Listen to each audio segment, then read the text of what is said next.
Hello, friend and colleague. It's Nikki from Full Voice Music on our show, episode 211. We are checking in with you.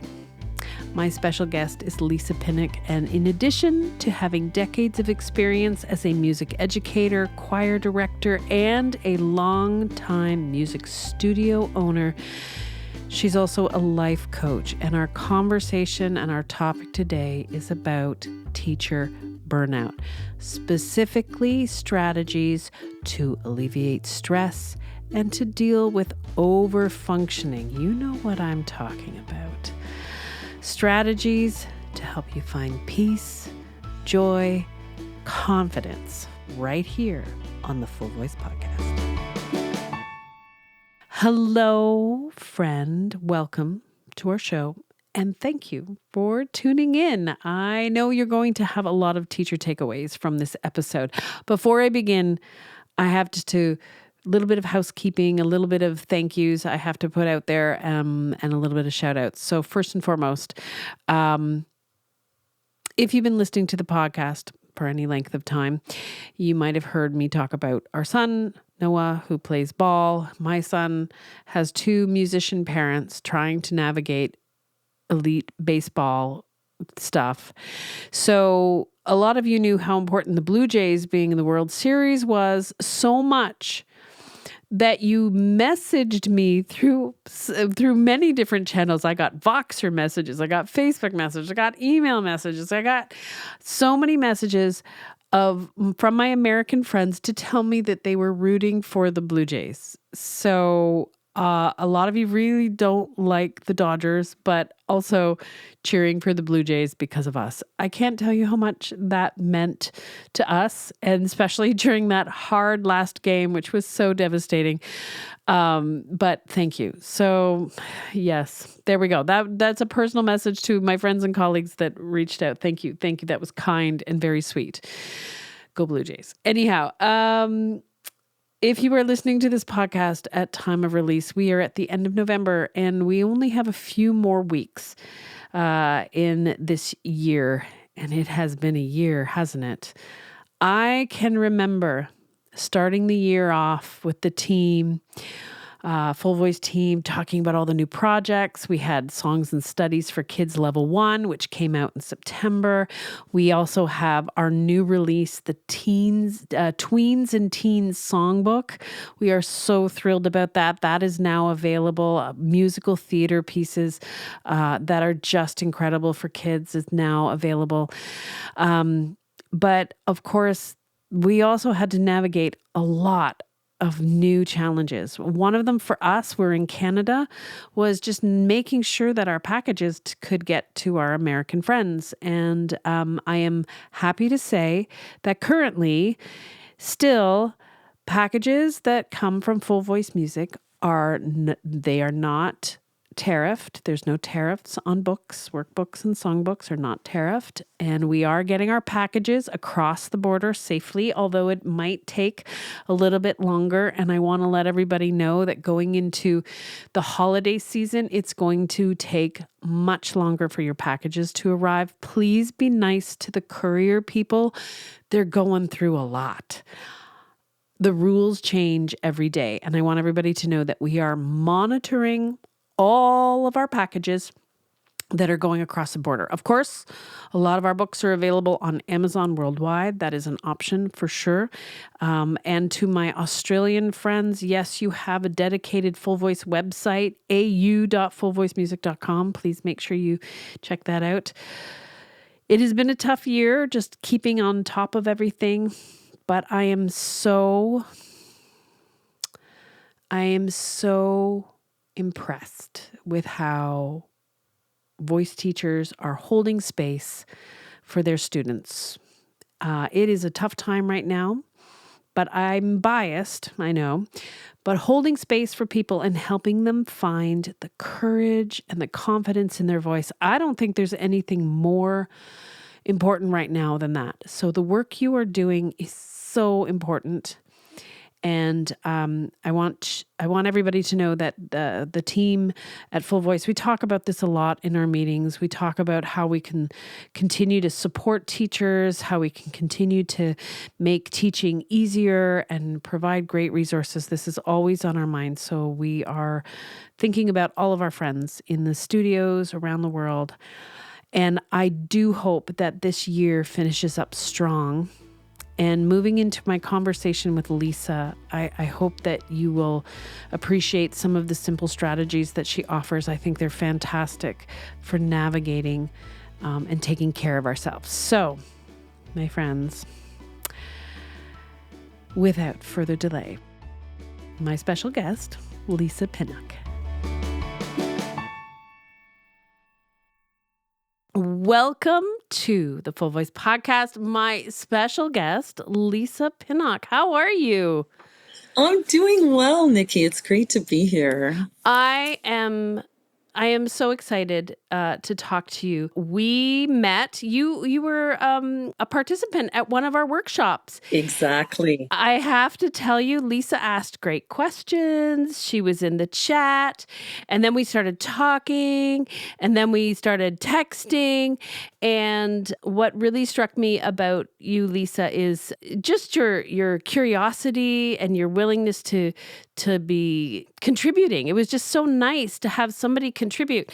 And we just hit it off. I just love meeting new educators and new friends like that.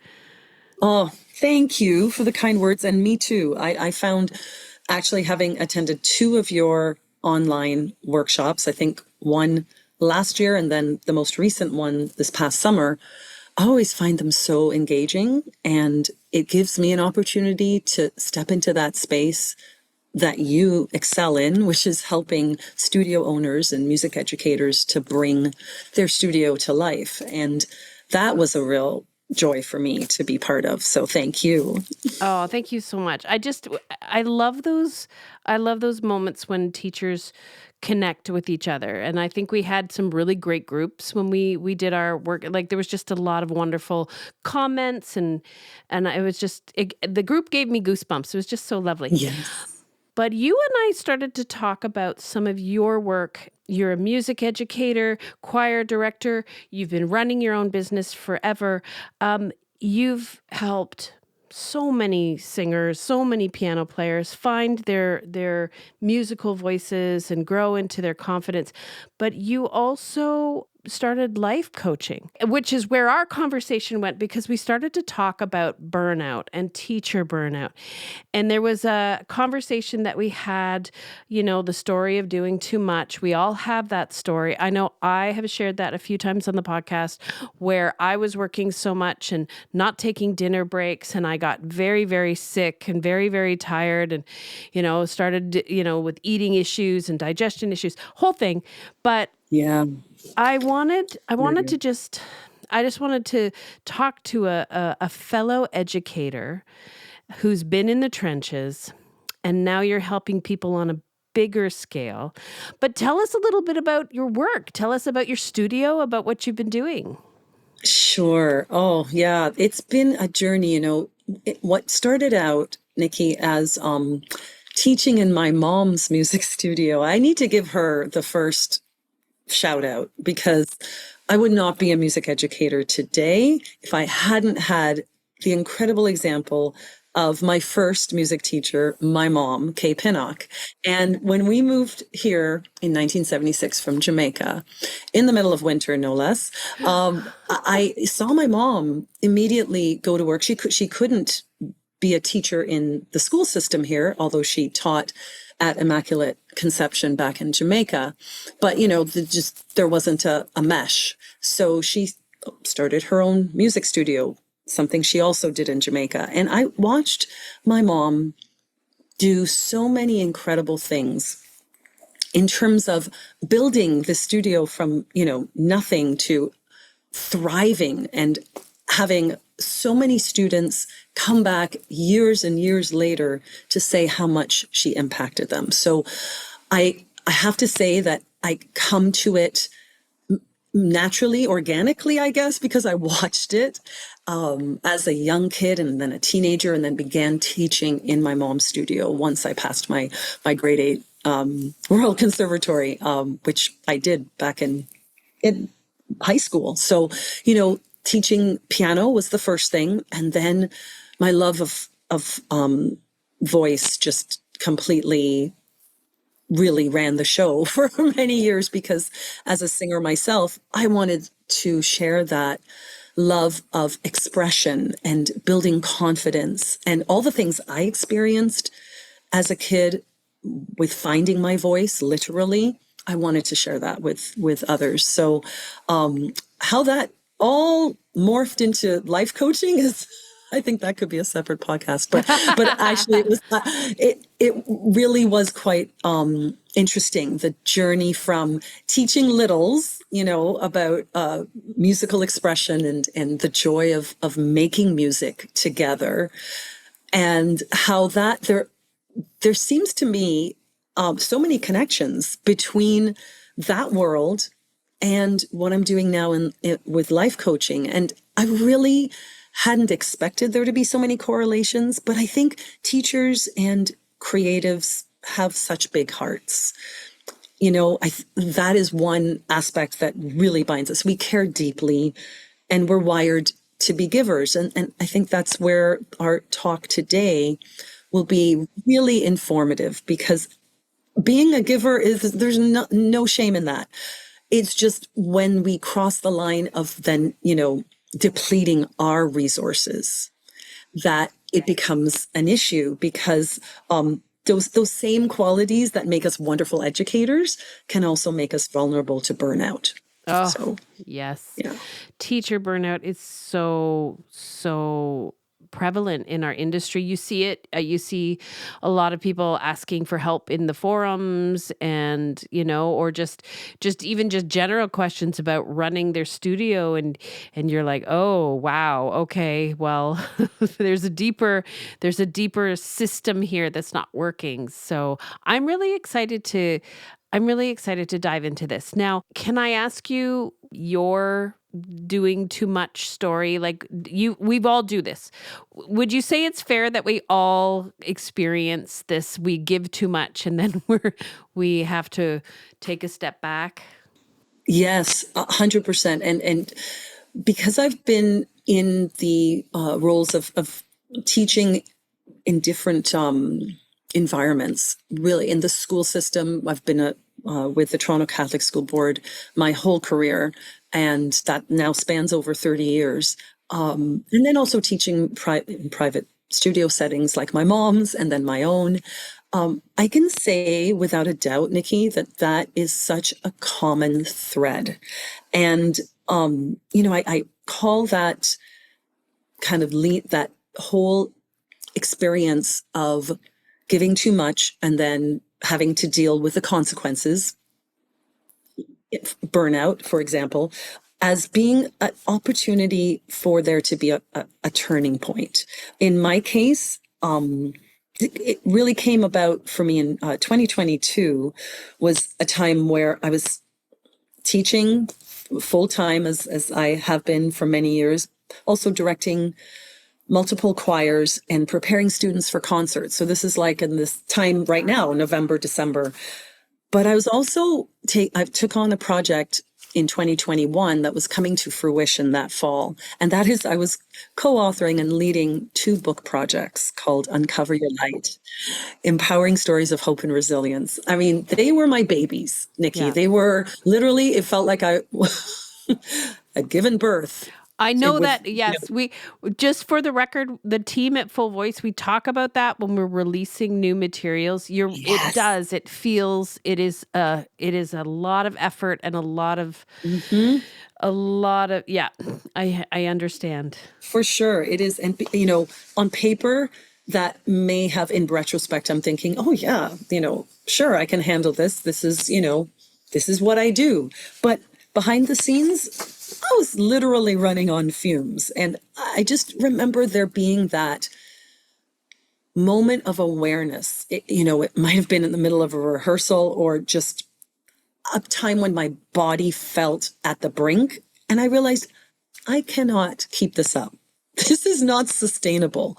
And when I realized that I wasn't thriving, I was just surviving to get to that was when the overfunctioning, that concept really hit home. But that awareness also became the doorway to change. When you realized you had kind of reached that point, did the discomfort manifest in your voice, in your body? Like, is it okay for me to ask that question?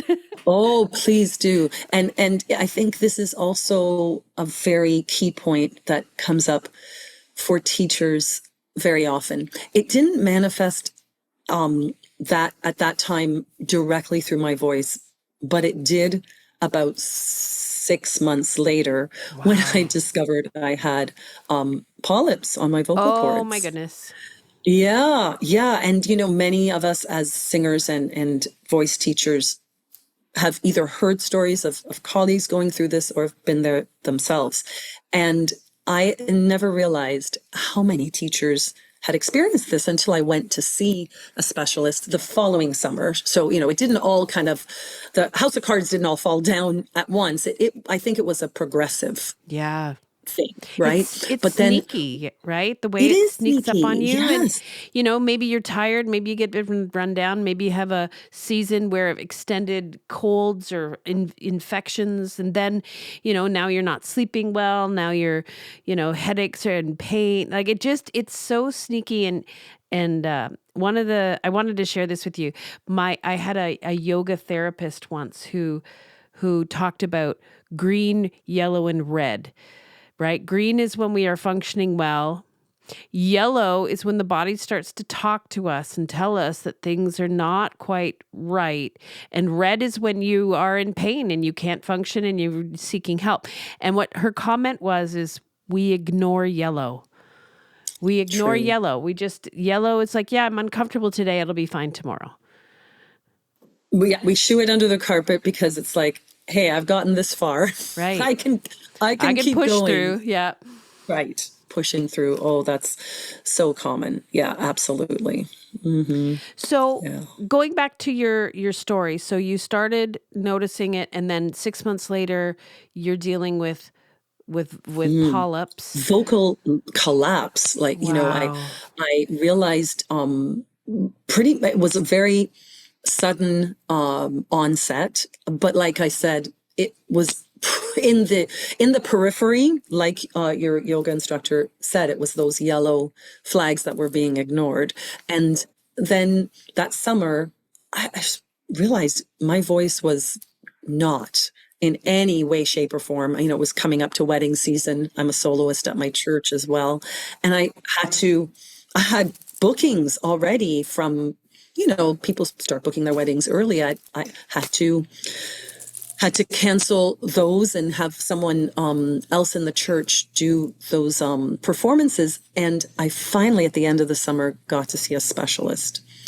And that's when I discovered, a polyp, which also then morphed into another one. And I had good success with an amazing surgeon in Newmarket who didn't want to go in and just cut out the polyp. She was very aware that as a vocalist, that would not be the best idea because of scar tissue. So she treated it instead with injections of steroids. And that did work. Thank goodness I regained my voice with a lot of time. I mean, it was not a short or quick fix whatsoever.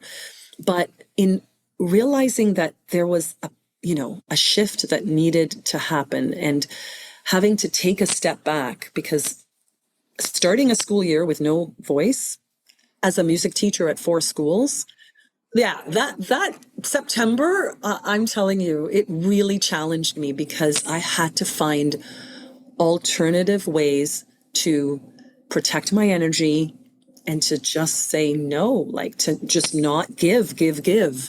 And I think that's where really redefining productivity as a busy music teacher was just pivotal for me, and discovering that pausing was not weakness, it was actually strength. I am so glad we're having this conversation. And I want to send a hug out to all of my listeners, because I know that there's people probably listening right now, shaking their head going, yes.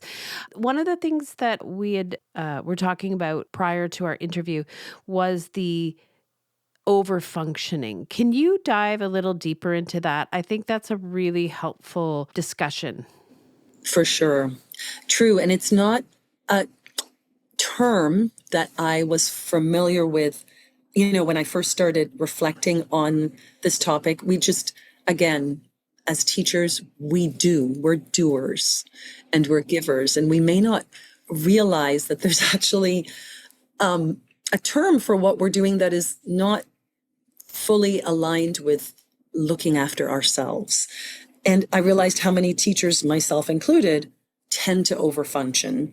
So overfunctioning often looks like caring deeply, but also at the same time, taking on too much responsibility.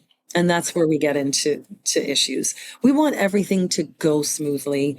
We want our students to all be engaged. Not going to happen. We all know that, but we want that. And we put that effort in. We want our concerts to be just, well received, and parent emails to be answered right away. And it can sound noble, but what's really happening is that we start overstepping our own limits and doing things for others that they could do for themselves. So that idea of I got this energy can be exhausting and lead to depletion. So to me, that's what overfunctioning is about. I can see where teachers do that, like in all sorts of different aspects too, like even within a lesson. You're grabbing the student's book, you're putting it on the stand, you're getting them the pencil, you're opening the page, you're reminding them what everything is, right? You're trying to be productive because, we assume that productivity is that. And by the end of the day, we've held space. Well, I wouldn't even say we've held space. We've we've overfunctioned in that space. And we're absolutely exhausted. I mean, I remember I was teaching very long days, like in my earlier years. And by the time I got to the end of my day, I was absolutely just emotionally exhausted, mentally exhausted, and physically exhausted. Physically, I believe you. Yeah. Yeah. All the things. And I think what you described too about doing, for example, for our students, what really at the end of the day they can do for themselves, but we just want to, get it done. And that's it's one of the things that make, I think, also in teaching, having had the experience of both being a classroom teacher and a music teacher for portions of my career, I can say that certainly runs the gamut for any educator. But I think it especially speaks to the music educator because we give so much of our heart into that creative process. 100%. Let's go back to that. I want to circle back. Redefining productivity. I love that. Let's dive into that because that is something I am really bad for that. So I'm raising my hand and it's me. There's just something I am just wired to check off my to-do list, right? And even though I try very hard to set in like downtime or, get up early and have like a meditative morning or a reflective morning, that list in the back of my head is like, well, you got to do this. And then you have a meeting and then you got to pick up the boy and then you got to drive here. And you need to get groceries. Like it's just that I feel like that to-do list is just, so hanging over me. Help me, Lisa. Help me. Oh, I'm so happy that we are talking about this because that shifting my outlook on what productivity means and what it can look like on a day-to-day basis. And I talk about the pause a lot now with, in my life coaching as well. really completely changed how I move through my days. And at first, I have to warn people, pausing can feel very uncomfortable because it's like, well, okay, I got stuff to do. It's, it can feel like wasting time somehow. And we thrive as teachers on momentum and results. But over time, I made a shift and I started to see that the pause wasn't about stopping. It was really about resetting so I could refuel for the rest of the day. And when we pause intentionally with that in mind, whether, and I have tons of examples that I've kind of used over the years, but whether it's taking a breath between lessons or sitting in silence for 5 minutes before going to the next class or walking outside for a moment, what we're doing is we're allowing our nervous system to catch up to all the generous ways we've given of ourselves through the day. And that's really where creativity and joy live. So the pause isn't the opposite of being productive. It's the fuel for being productive. Oh, I love that. That's so helpful. It really just shifts things. Okay, now I need to know, what other strategies do you suggest? Like those are simple, right? Taking a breath, taking a moment. I know that one of the things I stopped doing was getting on my phone and checking my emails in between students. I used to do that and I'd be like texting people and answering people and then filling those gaps, those minutes with something. Right? Yeah. Yeah. So what are other strategies that you suggest? Oh, my pleasure to share. So here are a few simple ways to weave pauses into the day, even when it feels like you've got that to-do list that is keeping you, somewhat anchored. So think of these as mini resets throughout your day, and they're just tiny rituals that keep you grounded and steady. So I call these micro pauses. For example, taking one deep breath before you call the next class in or your next student in, and placing your hand over your heart, or sometimes I do hand over heart and over diaphragm, so I can really feel into that breath. It's just a gentle reminder to return to yourself. Our bodies are our vessels. They house so much of who we are and what we do. And when we just touch base literally with ourselves, it can just bring you back into awareness. Maybe it could be a small gesture like shoulder roll to release tension that's been building up. And I tend to always have my tension built into my shoulder blades and my neck. It's amazing what just we do this with our students, right? Before I have choir practice, I always have them roll their shoulders a few times up to their ears and then drop them. And then they're like, oh, that's what it feels like when it's actually in the down position, right? And maybe taking a mindful sip of water, noticing how it feels on the tongue, the temperature. These mindful steps might sound small and inconsequential, but they're powerful because a few of these micro pauses sprinkled throughout the day can make a huge difference by the time, the 3:00 bell comes. So that's one thing, the micro pause. The other thing that I love to use is the music pause. And since we're both in the world of music education, of course, this one makes total sense because music is one of the quickest ways that we can regulate our energy and our students as well. And I really discovered this during the COVID years. I know I said the C word because it was so obvious that even when I was teaching online to having my classes come into the Zoom room, that something about the presence of music just calmed them down. It was just amazing to witness. More so, I think, during that time because we were so distant that that the power of music became that much richer for me. But things like, starting your day or having music for transitions. It could be an instrumental track that's your favorite, but something that calms rather than stimulates. There's always time for stimulation and bringing the energy up in our classes, but I like creating a playlist that's for resetting. And it could be a few songs that the kids also come to recognize as those musical auditory clues that, oh yeah, I'm going to be present here. And it can also be a shared practice, inviting the class or your student to, be part of that, that whole time in terms of being engaged, taking a collective breath together as this quiet melody plays in the background. It just brings everyone back into presence, including you. So it's a win-win. Full Voice Music is excited to announce new resources for middle and high school singers who are ready for a challenge.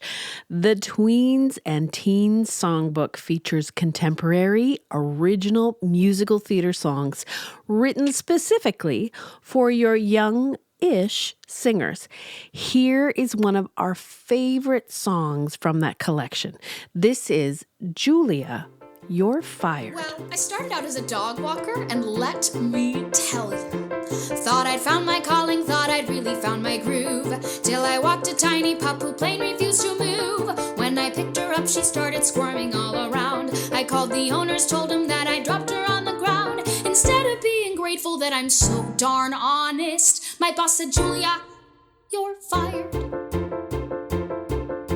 So I went to Mickey D's and started serving fries. 5 gajillion calories in every super size. Told my valued customers to cook at home instead, and make some changes in their lives before they all drop dead. Instead of being thankful that I'm frank and caring, my boss said, Julia, you're fired. The Tweens and Teens Songbook is now available on our website. It's available as a PDF, as a printed songbook, and backing tracks are available separately. Check it out.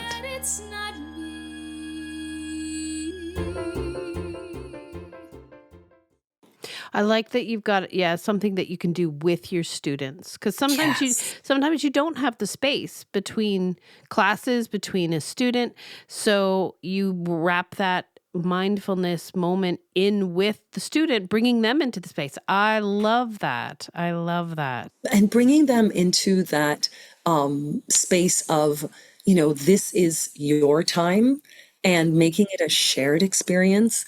I think it's just really grounding for them, and also gives them ownership of the process. They have the buy-in when you approach it in that way of giving them a voice. And that has been something that I really enjoy doing. Another thing too, because, from my background as a writer and being a 4-time published author, I have to say, I do find that reflection through writing, even if it's just a sentence, has been so powerful. Taking 30 seconds between classes to just jot down a thought. It could be, what went well just now, or what do I need most to be present to myself today? It's just a simple way to turn self-awareness into self-compassion. And instead of rushing to the next thing, what you're doing is you're pausing to witness yourself. And wow, does that ever have a wonderful effect on your nervous system when you take that moment? That is so helpful. I'm so grateful for those ideas. And I love that you've reminded everybody that it doesn't have to be a huge day at the spa. Although those are lovely. We don't get those, but We like those too. we like those too, but those small moments. I think going back to the redefining productivity, if we look at that as a necessity, as part of the day, that and the phrase that everybody uses, you've got to put your oxygen mask on before you help everybody else. And I can imagine if you're taking that time, taking a breath, having a sip of water, taking a moment before the next student or the next class, that you show up a much more grounded human for the next student, for the next class. 100%. Yes. And that's something that we can all look at as putting into our, taking that time is not time away from doing, but it's allowing us to have that moment to reset so that, as you said, you can be a better teacher, a better human for the next, 3 hours or however time is left is in the school day. I also find too, Nikki, this isn't always possible for me because I find being at one school per day means that I often use my break times, like my lunch times, for rehearsals. But when possible, opening a window, looking outside, or even better, stepping outside, natural light, fresh air shifts your whole mood. And it could even be just a quick loop around the classroom. But it's amazing how fast the nervous system calms when we give it a chance to connect with the natural world. So that's one I'm still working on because like I said, unless I'm on yard duty, which happens almost every day. So yes, I do get my outdoor time, but that's something that it can have pay such big dividends with just a micro amount of time. It doesn't have to be a 20-minute walk. It could just be stepping out and getting that fresh air and breathing it in, getting some sunlight, and then back in, Well, you see how the kids respond to getting outside, right? You see how they need to have that, right? They come back. That's brilliant. I wanted to ask you, so you have experience both as a music educator and as a life coach. What are some of the signs? What are some of the patterns you see with creatives or with teachers who are burning out? Like when you're working with someone, what are some things that we can look out for? Yeah, I think that's a great question because, awareness is step number one in any of my coaching sessions. That is the first key element that when a client starts working with me that we dive into, because life can feel like it's in overdrive, and there's so much noise from our expectations and from the outside world that we almost need to retrain ourselves to look within and to take that time to recognize the patterns.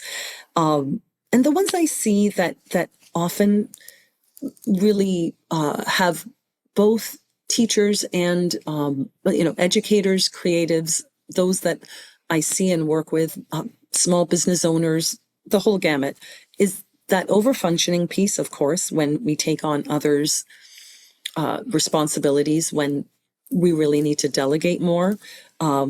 Perfectionism is one of those biggies that I certainly raise my hand for fully. And we can tend to measure our worth by our outcomes. And that's where what we spoke of earlier about redefining productivity comes into play. And also, a lot of times, you touched on this earlier too, the idea of avoidance, of just, yeah, I see that yellow flag, but I'm going to just keep going because that's what I do. And where we keep busy so we don't have to feel the ramifications of our body kind of giving us those cues and really leaning into how tired we are. But that first key step of awareness, noticing when your energy feels off, when you're saying yes out of guilt instead of joy, those are really key elements, because from there we can make small shifts that make a big difference, like delegating more, asking for help, which a lot of us are not that, attuned to because we feel it's a sign of weakness.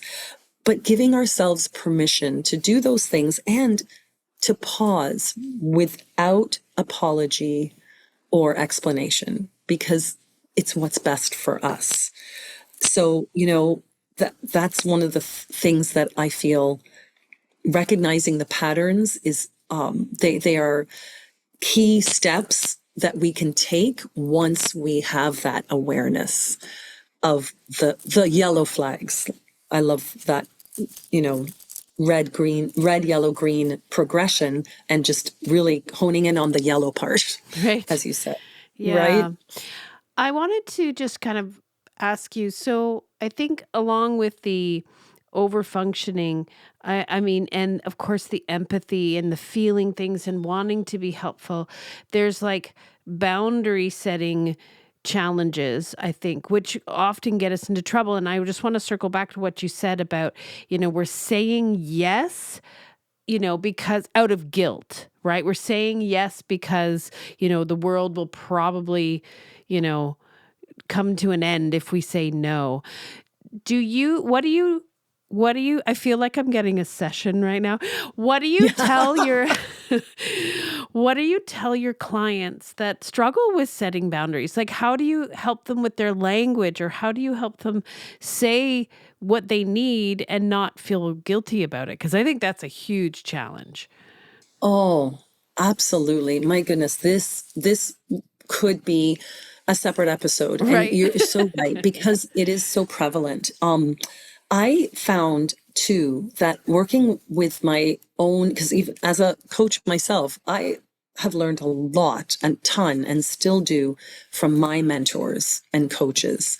And one of my amazing mentors over the last couple years, I'll give her a quick shout out, Sarah McCready. She works really, really well with this whole concept of boundaries, not only building them, but also maintaining them.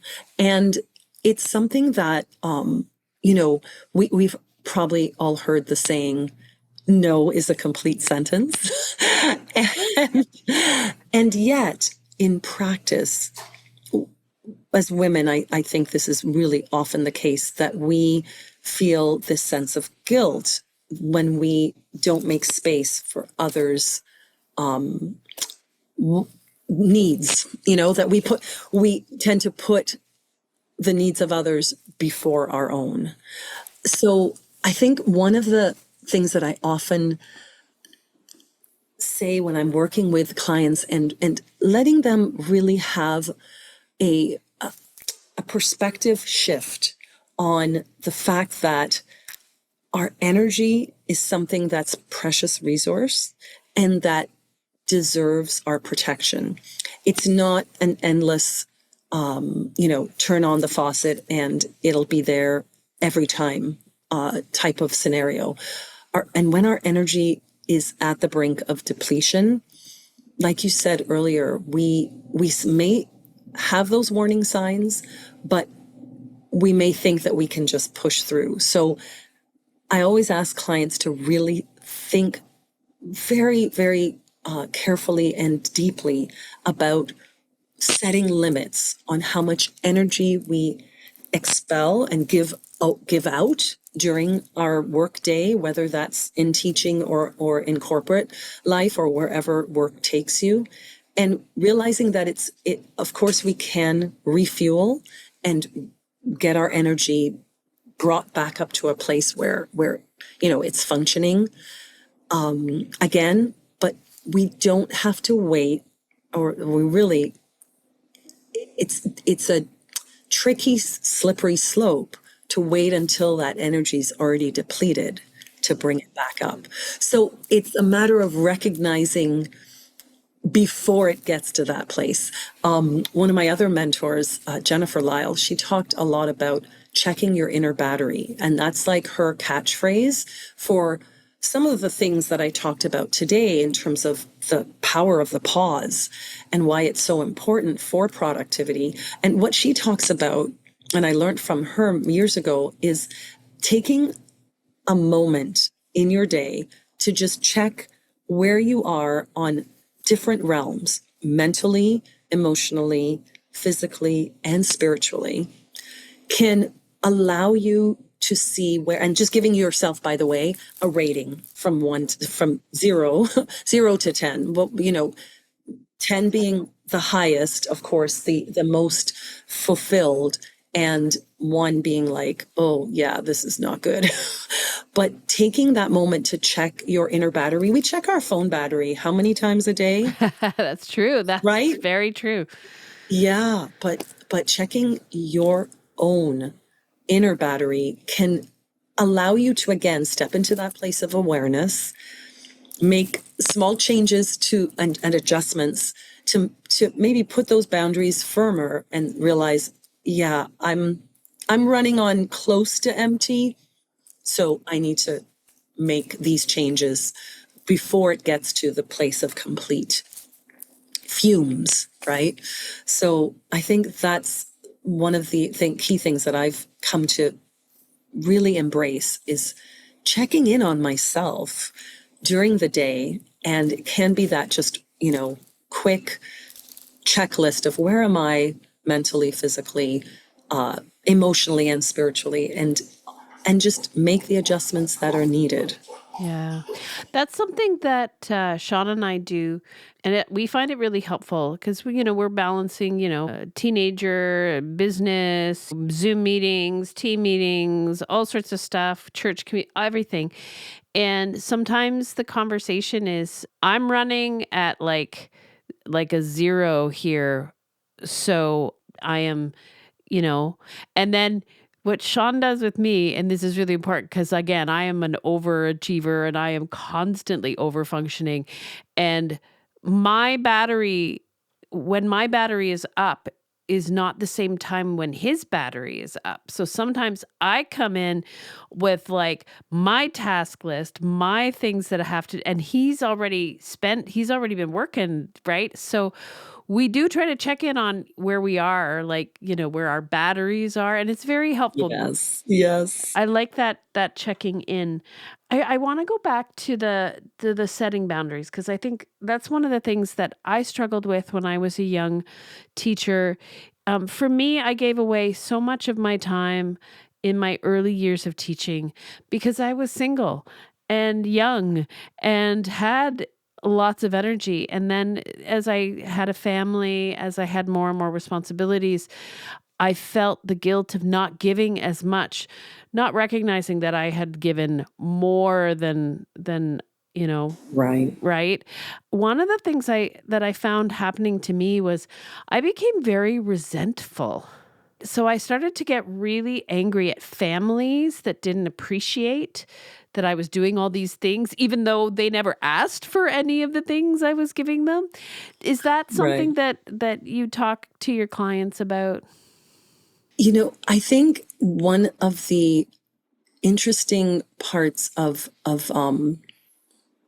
leaning into this new lens that I've been gifted with through doing life coaching is seeing that our struggles on this, as humans navigating this planet, and our individual place here, is that a lot of those coincide, and a lot of the things that are struggles for one, it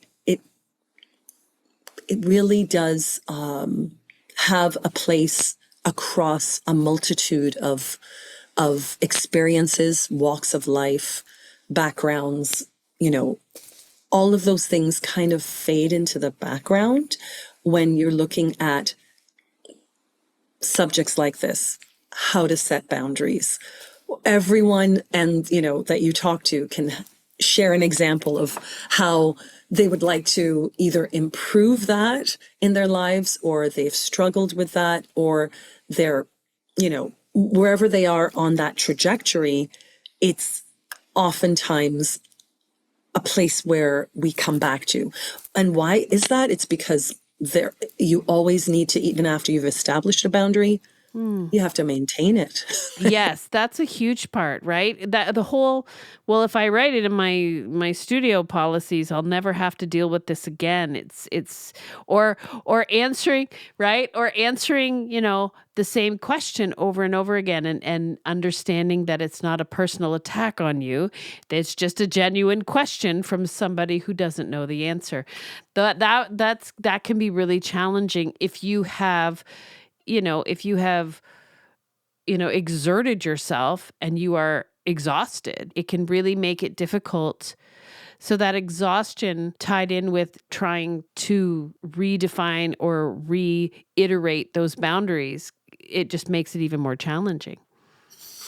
Absolutely. Yes. And taking that approach that we dived into earlier of time to step away, whether it's just even not physically, but just, mentally, emotionally detaching from a situation, taking that moment to pause and to take a few breaths before you respond, that can save you so much heartache and, potential miscommunication, because you're not reacting after you've taken that pause. You're allowing yourself to respond instead of react. That's so good.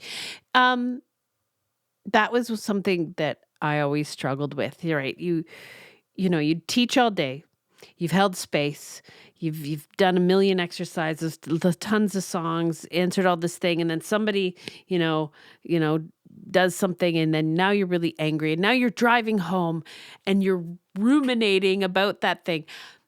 Do you have any suggestions for teachers that hold all of that so close and can't really let it go at the end of the day? Like, what do you tell, or what do you do for yourself? Like, it took me years to learn to go like, nope, that's a story I'm making up. I'm putting it aside, right? But it took me a long time to learn that. What do you do? How do you manage that? Yeah, these are great questions, Nikki, because again, I think these are things that are just so across the board unifying questions that we all at some point in our careers and in our daily lives lean into. And I found that there's a lot of power and in ritualizing this idea of the pause and having it be something that is just, even whether it's a small opening, a ritual, what it does for our brain and for our nervous system is that it gives a sense of familiarity, right? So maybe in the morning, it's just doing, having a mantra, having, I've always over the years done in the morning before I leave for school, and sometimes in the car, but mostly as I'm getting ready, played a YouTube video or something that has affirmations, but also has that ability to redirect my energy to how I want to show up and how I'm starting the day. It could be, I choose calm over chaos. That's one mantra. I always suggest making your own, because they will tune into your own energetic frequency if they are authentically words that feel aligned for you. But starting the day, the way you start your day and the way that you end it, for me, the ending has to do with gratitude and taking time to write. I'm not saying it's a perfect system, because some days I totally, just turn off the lights and I'm out. But taking 5 minutes to write down, not the typical things that you're grateful for, all the time. I'm grateful for my dog, Charlie, every day. So taking a moment to not necessarily write his name on every time, finding something that may have happened that was unique to my experience of that particular day. It could have been an interaction with a student, or maybe my administrator recognized something that I was doing to prepare the kids for a performance. Whatever it is, taking the time to write down. Writing has again, another episode. Writing has such a huge effect on our brain and body awareness and the connections that we make when we write them. And I always prefer with the gratitude journal to physically write. That's just me. But there have been studies that have shown it really does ground you, and it has its own positive effects. So I would say those opening of the day and closing the day off and really making it intentional to ground yourself in a sense of gratitude, because we can't be grumbling and be grateful at the same time. Oh, that's so good. That's something that my husband and I, Sean and I, were talking about. Just mornings, like starting your morning off, the time change that just happened. I remember the time change when I was teaching. What an impact it had, not just on the kids, but on all of us, right? Like it really shakes everybody up, and everybody's kind of a little off. And we were talking about that. And then we were also talking about some mornings where you wake up and you're late or you're running behind or things aren't going well, and how that just starts your day off on such a stressful note, and it can just carry through the entire day. So I love what you're saying about starting and having a ritual in the morning, at night. Um, one of the things that and this might not work for everybody, so just if to my listeners, don't try this if it's not going to work for you. But I had a half-hour drive home from the teaching studio. That half-hour drive at night, I did not want to hear any music. I was so musiced out. So I would listen to like talk radio or even just the news, just hearing people talking. And I wouldn't really be listening to it, but it was just talking. But that was one of the things that I had to do just to kind of unwind my brain. And I wasn't in the mood for music per se. But it's interesting because if we're in the car, I mean, I listen to the news all the time, but Sean gets really agitated at that. Like, he's like, I can't listen to this all the time. Like, how do you listen to this? And I'm like, well, I'm listening, but I'm not. But it's not music, so my brain's not analyzing it, and I'm not. So True. I think it's important in what you're saying. Whether it's a mantra or whatever ritual, but just taking the time to find what works for you is so important. Um, but oh, 100%. yeah, so good. All right, I have to thank you, but I want to give you've got some opportunities for teachers, and I'm really grateful for this, and I really want to encourage teachers that are truly feeling like they need to have to work with someone. And I just want to share it just personally. Um, Overfunctioning is my middle name, and Mm, not yeah. asking for help would be my last name or my other middle name. Yeah. And I want to tell teachers that it took me a lot of ignoring years and years of yellow lights to have major system shutdowns, a lot of issues, a lot of pain, a lot of suffering. And the resistance to asking for help was just so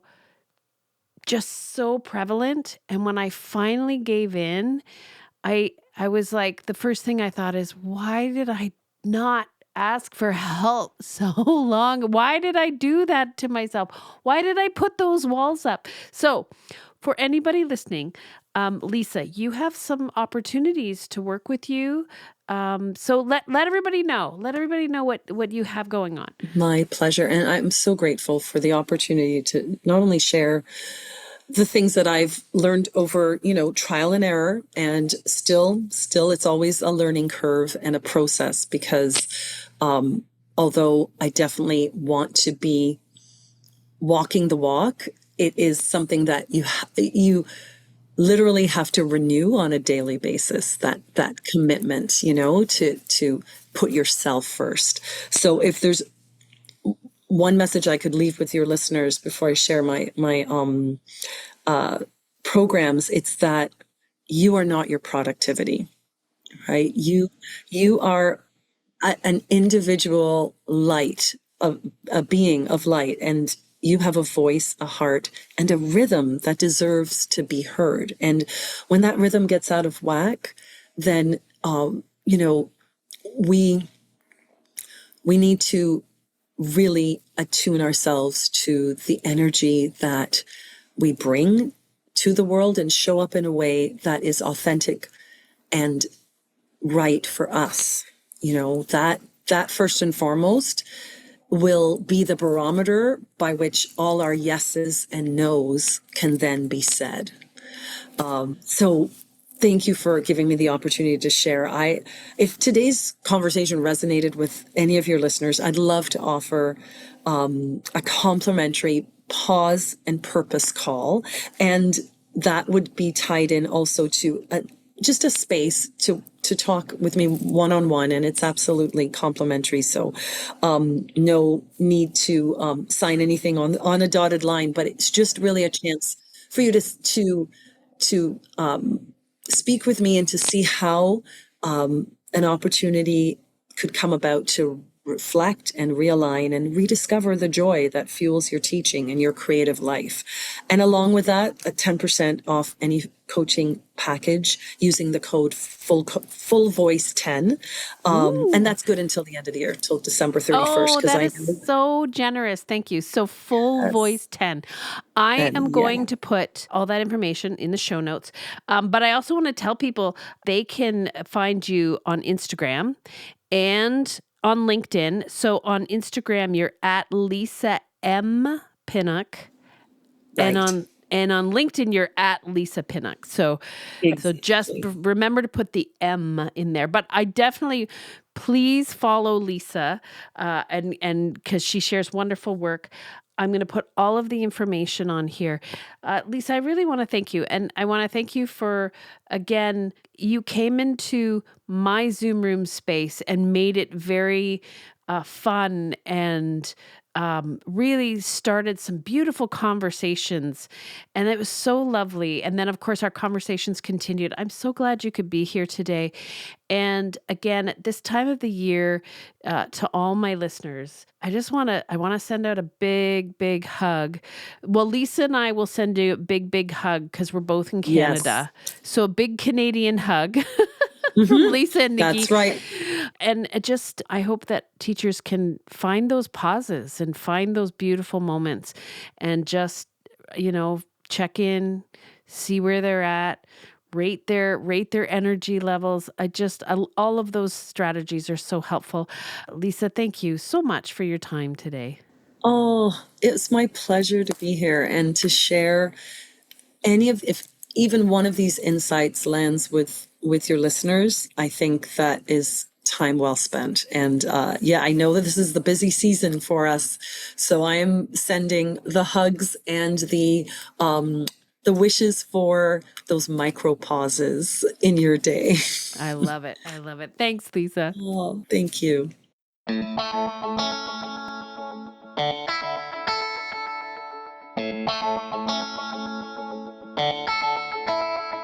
A very special thank you to Lisa for that wonderful conversation. If you are interested in taking advantage of Lisa's offer and connecting with her, please check the show notes. All of her information is there.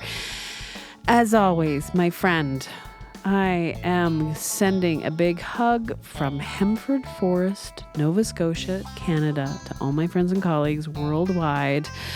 I am wishing you inspired teaching and happy singing.